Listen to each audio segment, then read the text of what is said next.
Mesdames, Messieurs, peuple congolais, pourquoi l'ambassade du Congo-Brazzaville à Paris n'existera peut-être plus après la chute de Sassou Nguesso? Et pourquoi?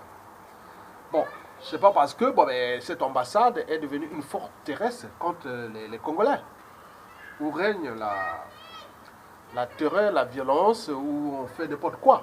Parce que quand vous allez déposer un papier administratif ou chercher des pièces administratives ou visa, passeport, ça devient du bordel là-bas. Surtout pour ceux qui sont des opposants. Et donc, vous demandez, on peut écrire mal votre prénom. Et vous revenez après, on écrit mal votre nom. Vous revenez après, on donne une fausse date de naissance à vous. Simplement pour vous emmerder. Et vous revenez.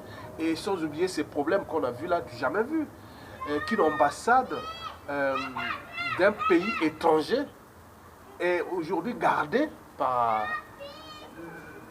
les contribuables congolais pour l'argent du Congo ici en France. Je ne sais pas si l'ambassade de France au Congo, Brazzaville, est gardée par les Français là-bas. Je ne sais pas. C'est du jamais vu dans cette zone France-Afrique. Bon, c'est pas ça. Pour l'ambassade du Congo-Brazzaville en France, j'appelle que nous n'avions plus d'ambassade. Ça devient mission diplomatique privée au service du dictateur Sassou Nguesso, agonisant, à bout de souffle, au bout du rouleau, et qui à tout instant est parti. Et donc là, il y a du renforcement. Donc ça devient pour aller là-bas, à cette ambassade-là, ça devient un piège à violence ou même de l'apartheid administrative et tout ce qu'on peut imaginer. Donc c'est pas ça la raison que l'ambassade du Congo-Brazzaville à Paris ne va plus exister après Sassou Nguesso. Non, c'est pas ça. Et la raison, c'est pourquoi? La raison, c'est d'abord, il faut tenir compte de l'histoire. Historiquement, nous avions suivi cette période-là entre 1991 à 1992. Au moment où Sassou Nguesso avait laissé ce pouvoir-là, et le pays était presque dans la merde. Et vous avez des tensions sociales et autres. Donc, on nous a bloqués de partout.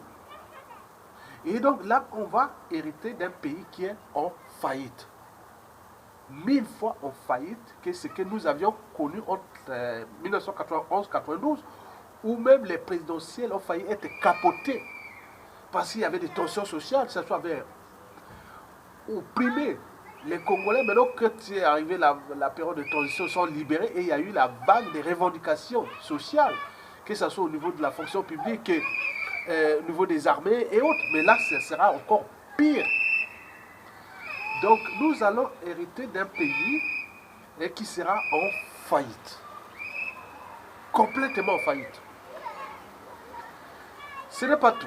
Deuxièmement, il faut savoir qu'à travers nos missions diplomatiques du Congo-Brazzaville, à travers le monde, le cas de la Suède était cas d'école, où l'ambassade de Congo-Brazzaville en Suède est en retard des paiements ou des arriérés d'impayés au niveau des factures de la location de l'ambassade. Et ça, c'est dans toutes les missions diplomatiques du Congo. Donc, nous devons de l'argent à des pays autres. Par exemple, ce n'est pas le cas de l'ambassade du Congo-Brazzaville à Paris, mais en Suède, c'est déjà en faillite. En Russie, pareil, partout. Donc, à la chute de Sassou Nguesso, nous allons nous retrouver face à deux situations. D'abord, d'un pays en faillite, avec les priorités qu'il faudra prendre au niveau de la diplomatie et aussi des missions consulaires. Mais où et comment? Comment nous allons nous positionner face aux contraintes? Les priorités, c'est comment? Bon, prenons déjà le cas de l'Europe occidentale, ou même d'Amérique du Nord. Moi, je pense que une ambassade en Europe occidentale et une en Amérique du Nord, ça suffit. Et le reste, ce sera que des missions consulaires et voilà. Donc, je vais expliquer. Par exemple, prenons le cas de Londres va peut-être sortir l'Union européenne, Londres sera un peu à part. Donc Londres aura son ambassade du Congo là-bas. C'est à part. Mais par exemple, ce qui concerne l'Union européenne, nous aurons par exemple 4 pays, la France, la Belgique, l'Italie, et on peut trouver même l'Allemagne. On va faire un tirage au sort. Quel est le pays qui va être l'ambassade? Et on aura l'ambassade. Si ça tombe sur la France, donc l'ambassade, où va se retrouver l'ambassadeur du Congo en Europe occidentale, va se situer en France. Si ça tombe en Belgique, ce sera à Bruxelles. Si ça tombe en Italie, ça sera à Rome. Si ça tombe en Allemagne, ça sera à Berlin.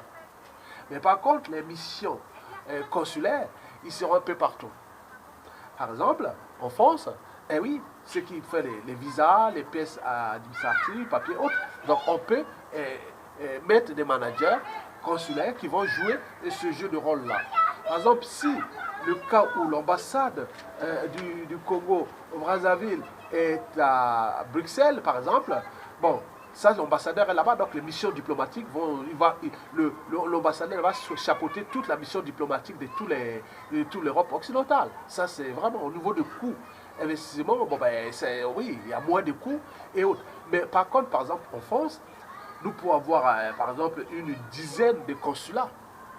Par exemple, un consulat à Lille, un consulat en région parisienne, un consulat à Bordeaux, un consulat à Toulouse, Lyon, Marseille, on peut aller vers à Nantes et à Strasbourg, et donc on peut faire comme ça. Mais ces consuls qui seront nommés seront des managers qui ont un salaire fixé par l'État, mais ils ont 10 à 20% de commission sur ce qu'ils vont faire comme du management. Sur les visas, ils vont toucher des commissions, sur les pièces d'identité et autres. Donc ils vont être des managers. Donc il a un petit local. Par exemple, moi, monsieur à Toulouse, hein, ou à Bordeaux, ou à Marseille, hein, il se retrouve dans un truc qui paye un loyer de 1000 euros. Bon, 1000 euros par mois. Bon, ben, et il a des pièces administratives, des visas et autres. Donc les gens viennent là. Bon, donc lui touche la commission. Il travaille avec une équipe de 2 ou 3 personnes. Voilà. Et qui fait sa petite comptabilité.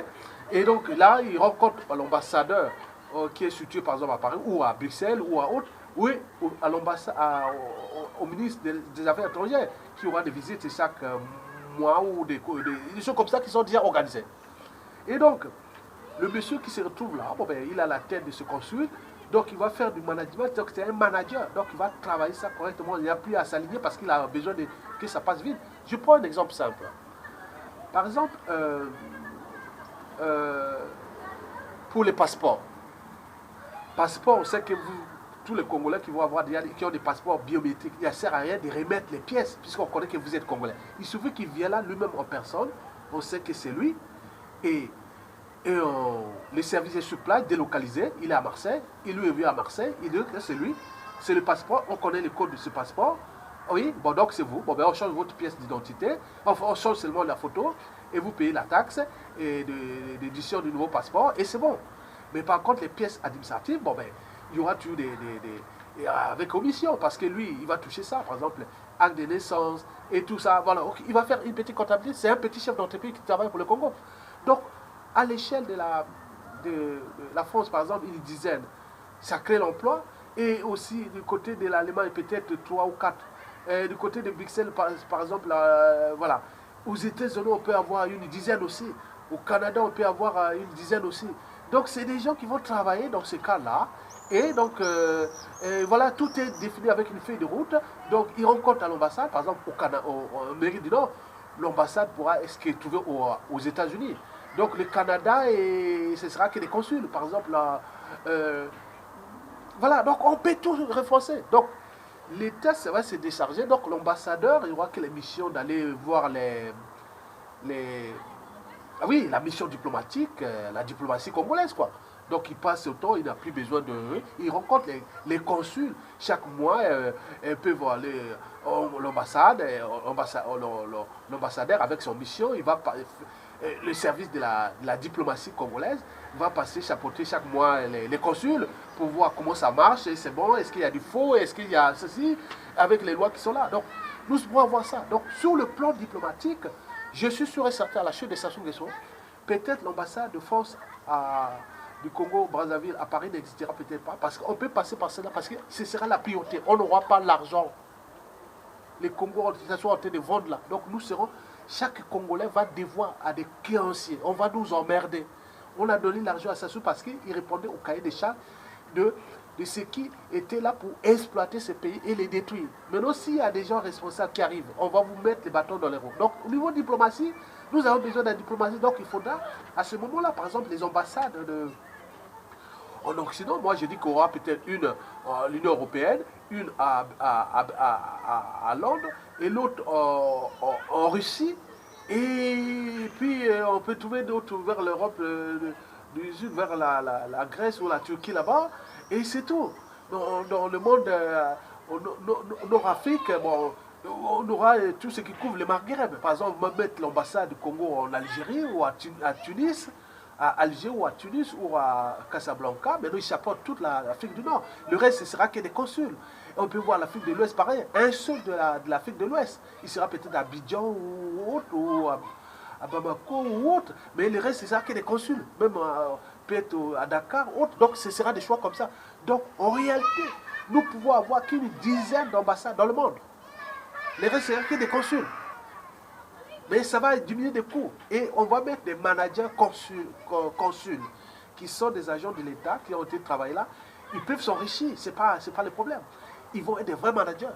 Donc, au terme des rapports qualité, service et autres. Donc, il est là, il écoute, il va, mais qu'est-ce que vous avez, un papier d'identité ou acte de naissance ou pour mariage. Donc, il est là, il va vite, vous venez la journée, le travail est déjà fait.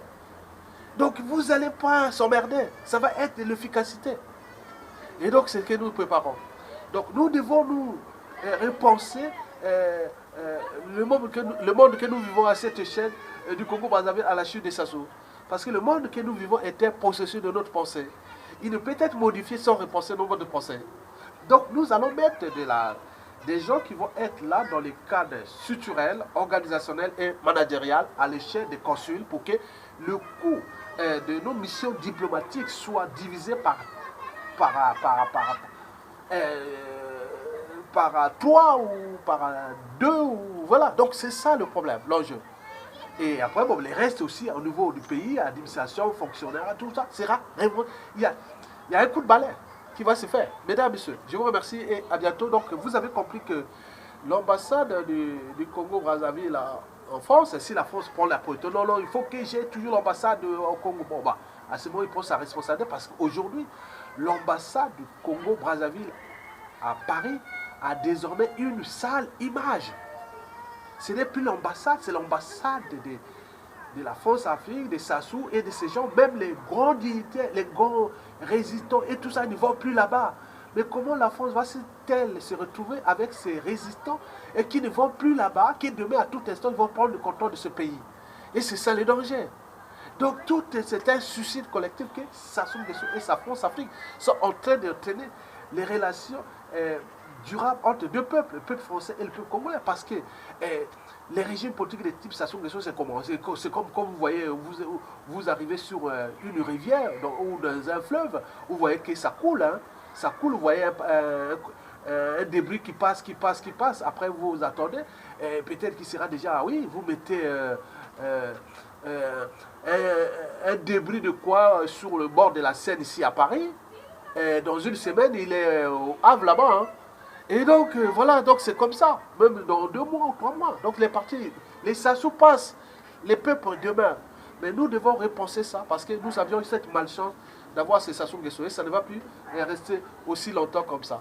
Donc, le problème de la diplomatie congolaise à Paris est souillé, parce que ce qui se passe avec un ambassadeur qui est déjà il y a eu des médias pas, tout ça, on a parlé de ce monsieur, mais qu'il est là, donc ça devient la norme diplomatique, des gens qui sont là. Bon, donc ce n'est plus, on n'est plus dans les fondamentaux même des sociétés constituées au terme de diplomatie, oui, on ne sait pas pourquoi on tient ce monsieur.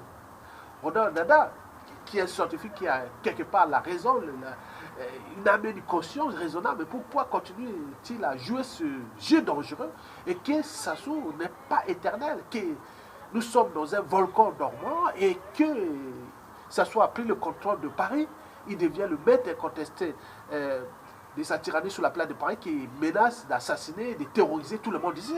Mais d'ici peu de temps, les mêmes victimes seront les maîtres incontestés contre ces gens-là sur la place de Paris et en Occident et autres. C'est ça le danger. Donc je suis là pour alerter les consciences. Et si vous écoutez ma vidéo, partagez-la parce que tout risque de se chambouler au niveau de la diplomatie et congolais partout dans le monde dans les années à venir. Et donc, pour organiser le coût, rapport diplomatie et coût économique, et coût financier et efficacité et tout ce management. Vous avez tout compris. Merci beaucoup.